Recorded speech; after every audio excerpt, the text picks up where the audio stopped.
Thank you very much, Robin, and thank you, ladies and gentlemen. It's a pleasure to be here and to participate in this session today, particularly with this gathering of the Free Enterprise Foundation, but especially because of the awards that are being given here today in one of the areas of our nation's activity that I consider most important, as I'll talk about in a little while. It's great to be able to honor these three couples here who have done so much for this community. I've known the Hewitts from being with them in some prior conferences. I had the pleasure of meeting the Zuckers here today. And of course, my association with Jim and Ann goes back a long ways to our days together in the Reagan administration. You all know what Jim has done, his distinguished record in his profession, as you heard earlier, in being governor of the state. When he came to Washington, it was quite unusual to have a former dentist as the Secretary of Energy. And we on the cabinet didn't let him forget about that. Knowing his sense of humor, we told him that getting an energy policy out of Congress would be like pulling teeth. And that in terms of the oil situation, we knew that he would now be drilling in new places. Jim, of course, took it with his usual style of good humor. One thing that I suspect that Jim and I have both experienced for the last couple of decades, particularly since Ronald Reagan left office, was people being interested in the former president. And as more books have come out, there's been a continued interest, so that it's hardly a group that I don't go to where somebody doesn't ask me about Ronald Reagan and say, what was he really like? And I think Jim would agree with me that one of the striking characteristics about Ronald Reagan was his optimism and his cheerfulness. There was never a time when he didn't have a new joke or a story just to relieve the tension or to lighten the mood of the cabinet meetings, whatever it happened to be. And of course, then I get asked, well, what was your favorite story that Ronald Reagan told? Well, I'm sure if we put our heads together, we could think of a lot of them, but the one I've always enjoyed was the one that he told many times, because he was an Irishman, he liked this particularly. It was about the Central Intelligence Agency and an Irishman. It seemed that back in the days, according to the story, when the Irish Republican Army was causing troubles over in Ireland and there was supposed to be some contacts in the United States, the CIA decided they better send somebody over to check into this. So they found a man in there among their agents by the name of Murphy and figured that was a pretty good choice. And so they sent Murphy, briefed him to go over to Ireland, and he was to go into deep cover. And they explained to him deep cover meant you don't take a radio with you, you don't make any telephone calls back to the headquarters, you have no contact with the CIA whatsoever. When we need your information, we'll send a courier over to debrief you. And of course they had a password, so you knew that the courier was authentic. The password was, "'Tis a fair day today, but tomorrow will be lovelier." So off Murphy went. Weeks passed, a couple months passed. Finally they decided they better debrief him here. And so they sent the courier. Well, looking for an Irishman in Ireland, in the town that he was supposed to be in, he went to the town and kind of looked in at the local pub and ordered a whiskey and then engaged the bartender in conversation. And they talked about the weather for a while and the crops, and then he said, by the way, I'm looking for a man named Murphy. Well, the bartender said, we have a lot of Murphys around here. If it's Murphy the bootmaker you want, he has a shop across the road here. If it's Murphy the farmer, he has a little place about 2 miles down that way. And my name is Murphy too.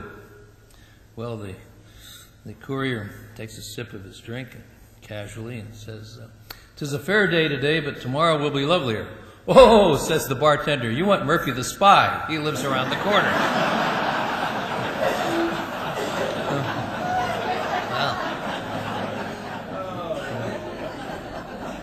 Well, that was kind of vintage Ronald Reagan. This award today that has been presented has been given, as you know, to honor ethics and civic responsibility. The importance of these questions, as I see it, really goes back to the founding of our country. Last week there were about 600 advocates of free enterprise and liberty who gathered in Philadelphia at a conference sponsored by the Heritage Foundation. And at the opening session, the chairman of that event said this. She said, "Philadelphia is an inspiring location and a great reminder of what is possible when men of character who are committed to liberty and willing to commit their lives and fortunes in sacred honor step forward. They fought for independence, debated and drafted a constitution, and formed a system of self-government that has served our nation for more than 200 years. And then she went on to say, they understood the temptations of power and the charms of ambition that accompany political office. They knew enlightened statesmen would not always be at the helm, and they devised a system of checks and balances and separation of powers to channel the self-interest and ambitions of office holders and to enable government to control itself. And then she wound up with this paragraph that's particularly applicable, I think, to our event today. But they never lost sight of the fact that the preservation of freedom ultimately depends on the citizens and their exercise of personal and political responsibility. Well, George Washington knew this was true also. It's interesting to note that at the same time that this Constitutional Convention was going on, he wrote a letter in May of 1787 to a man named Jacob Morris. And somewhat prophetically, he said this in his letter. He said, the happiness of this country depends much upon the deliberation of the Federal Convention that I just mentioned earlier, which is now sitting. It, however, can only be the foundation. The community at large must raise the edifice. Well, the edifice that George Washington was talking about is the political, economic, moral, and social culture of what was then a new nation. In other words, the culture of the United States of America. Somerset Maugham talked about culture when he said, culture is not just an ornament, it is the expression of a nation's character, and at the same time it is a powerful instrument to mold character. The end of culture is right living. Well, part of culture is a vision. And the founders had a vision of this country, an understanding of the direction our nation should take and the goals that we should seek to attain. One vision of where this country should be going and what it should be is the one that adorns the hall, the outer hall of the building where I work. And it says, the vision of the Heritage Foundation is an America in which freedom, opportunity, prosperity, and civil society flourish. Well, such a vision depends on a body of principles and a body of values, such as individual liberty, limited government, free market economics or free enterprise, strong national defense, and traditional American values, including faith and family, neighborhood, and community. These are the cultural building blocks, you might say, of the edifice that George Washington was talking about. I'd like to talk this afternoon, just for a few moments, about one aspect of this vision, and that's civil society, because of its relationship to the spirit of the awards that have been presented here. There are three elements of civil society that we ought to recognize. One, of course, is ethical conduct. Another is civility and discourse. And a third is a sense of duty. Together, they make up what we would call ethics and civic responsibility. Unfortunately, these qualities of civic virtue have been too often lacking in both the business and the governmental communities of our country in recent days. I don't need to go into this. You can just look back on your newspaper reading and television watching to see what's happened in the last several years. Corporate executives being convicted of fraud, illegal practices, and other crimes and breaches of ethical conduct. Names like Enron, WorldCom, and other major scandals have weakened public confidence in our business community. In Washington, D.C., we've had the unhappy spectacle of members of Congress even resigning or under investigation or having been convicted of bribery or wrongful land transactions or similar criminal offenses. We've even been shocked to learn cases of elected officials engaged in morals offenses involving the illicit use of their own offices or preying upon pages in Congress. Even in the academic community, institution presidents have been removed for improper use of funds or other types of personal aggrandizement at the expense of the organizations to which they had a fiduciary responsibility. As one commentator recently observed, our society is in a state of moral incoherence. That is, where the conduct of our leaders fail to match the beliefs that underlie the moral expectations of the people. Russell Kirk, that eminent philosopher, warned that a culture does not prosper by being taken for granted. Active defenses are necessary. And the defenses in terms of civic responsibility and ethics have to do with a citizenry being awakened and aroused and concerned about the moral state of the culture which represents them. Just as the ethical violations which I depicted earlier offend our vision of a civil society, so does the lack of civility in the conduct of our affairs. Again, we only have to look at the nation's capital to see examples of this. On the Senate floor, a senator rises and calls the president a liar. A talk show host refers to a presidential candidate in unkind comments about the person's physical appearance. Congressional leaders refuse to meet with the president to discuss the funding for our troops in combat. A congressman uses sexual innuendo to disparage a member of the other party. I could go on with these examples. You've heard about them, read about them, because they happen, unfortunately, so frequently. You'll find insults, questioning of motives, impugning of a person's patriotism, and false accusations substituting for discussing policy issues in a reasoned and rational manner. One of the typical examples of this uncivil debate is actually reflected in a couple of books that I've seen on the airport book stands as I've traveled around. One book was by a conservative and had this title, 100 People Who Are Screwing Up America. Not long after that, this led to another book written by a liberal, where the exact title is 101 People Who Are Really Screwing Up America. Well, this back and forth is hardly an example of promoting civil discourse, but rather, in fact, it fuels an uncivil dialogue and cheapens the discussion of serious policy issues that should be taking place.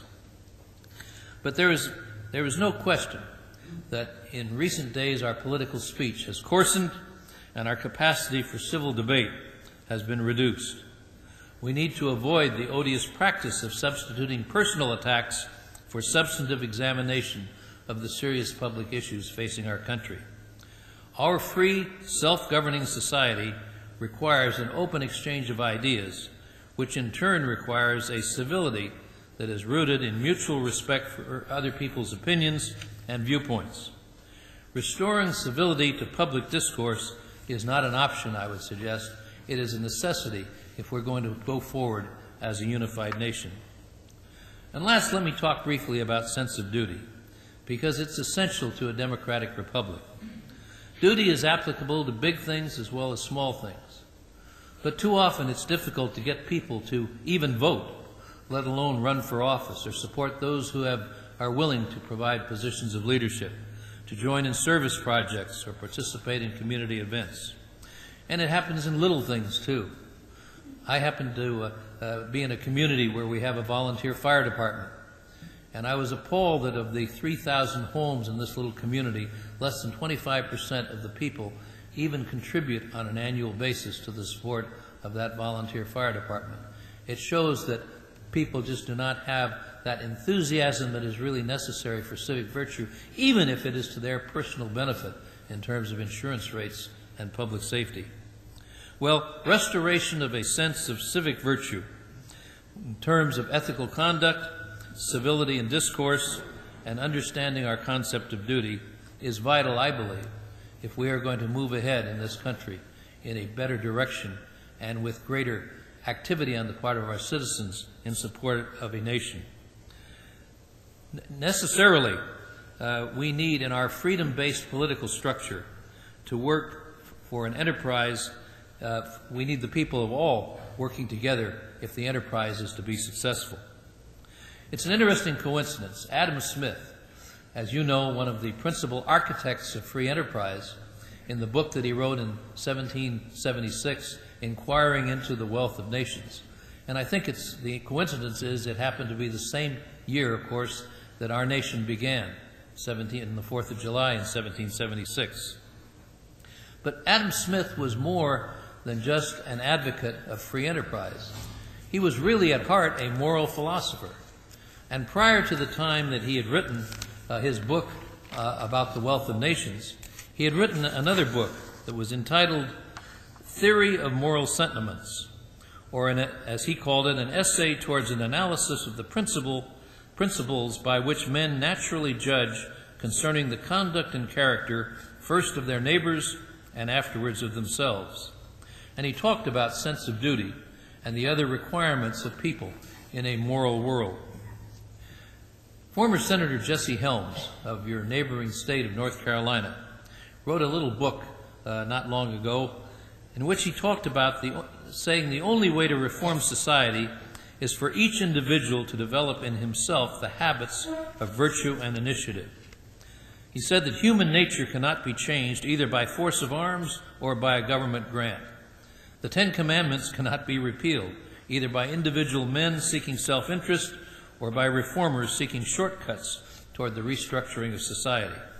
And he went on to say, an economic system cannot be based upon redistribution through theft, nor is any man so perfect that he can competently direct the affairs of each one of 200 million persons.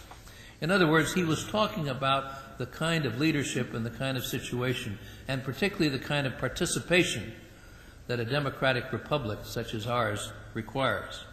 And that's, of course, why the Free Enterprise Foundation, which you have come here today to participate in their activities, is so important. You've seen their mission, and it was mentioned to you earlier, and is explained, the organization is explained on the back of today's program, to act as a critical catalyst, encouraging enterprise excellence through scholarship and recognition of those enterprises practicing the highest standards of ethics and civic responsibility. They do it through the programs such as this and the others that you've heard about today.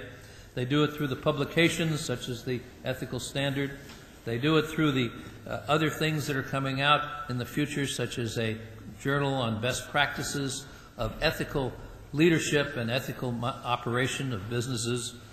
And so it is through groups such as the Free Enterprise Foundation that I think is the way in which the private sector of America has to work with the government and in many ways lead the government, as well as the people themselves, into returning to the kinds of things that George Washington had in mind when he talked about citizens building the edifice.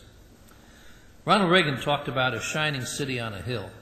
That's actually a phrase drawn from the Bible and was used by John Winthrop in the earliest days of the settlers coming to our country. And he was talking about what he saw. That was his vision of an America of the future.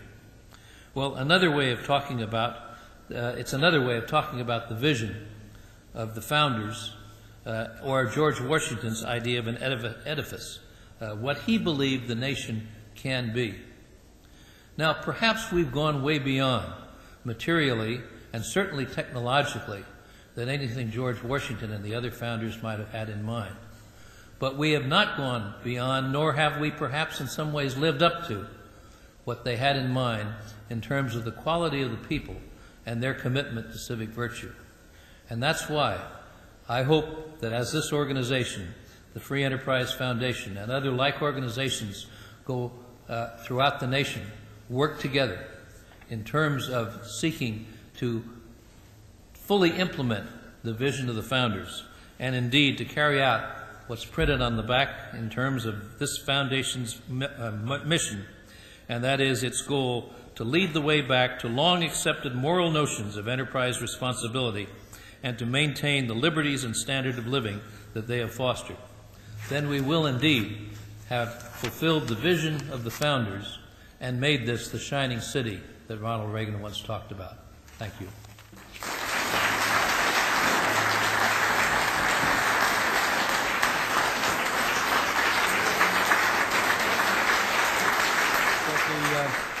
If the honor crew will come forward and retire the flag, we'll call this, as soon as they do that, we'll call this concluded until next year. I want to thank the Honor Guard while they're coming forward for doing these honors for us.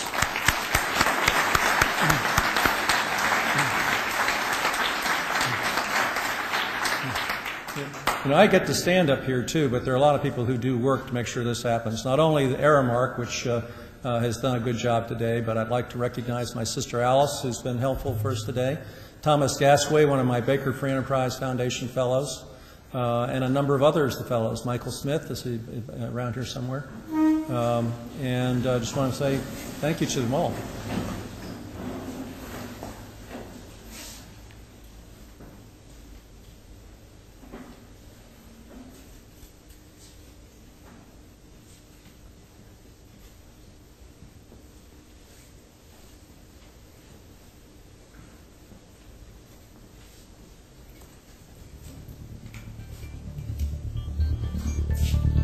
Thank you for being here.